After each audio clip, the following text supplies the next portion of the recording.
entendeu? É claro, mesmo né? porque você Eu proporciono também, né? é um outdoor, né? É. É uma propaganda para eles, né? Claro, claro. Entendeu? Não é que a galera, quando são muitos anos também de experiência, muitos anos de que é um intercâmbio, a parceria não é a que me dão as guitarras e já fico com as guitarras, não é isso.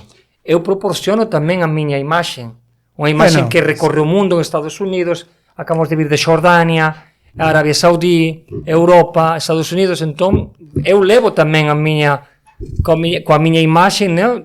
A marca também vai para cima, né? Então eu lhe dou e você me dá. Entendeu? É um 50-50. Não, aí vale a pena para ambos os lados, né? Claro, vale a pena. é claro. Não é à toa, ninguém faz nada à toa. É. Não existe almoço de graça. Ah, isso eu não sabia, vê? Eu vou apontar. Aqui ele fala assim, né? Viu? Aí o que acontece é o seguinte, você entrou nessa área, você estava agora, antes de vir para cá, você estava onde? Nos Estados Unidos, estivemos fazendo uma turnê, Rui, bem...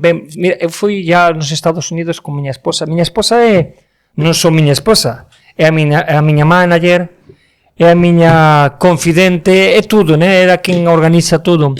E fizemos uma turnê de 2 meses, completa por todos os Estados Unidos, Filadélfia, Boston, New York, que nós fazemos base em Brooklyn sempre, Houston, este ano fomos a primeira vez a Washington, que foi um sucesso.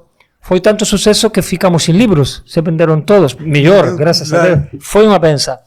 E já é a 8ª vez que vamos aos Estados Unidos, então, é como você falou, não, por algo né? Você pode ir a um país a trabalhar uma vez, 2, mas quando já leva 8 é porque realmente está fazendo as coisas bem, graças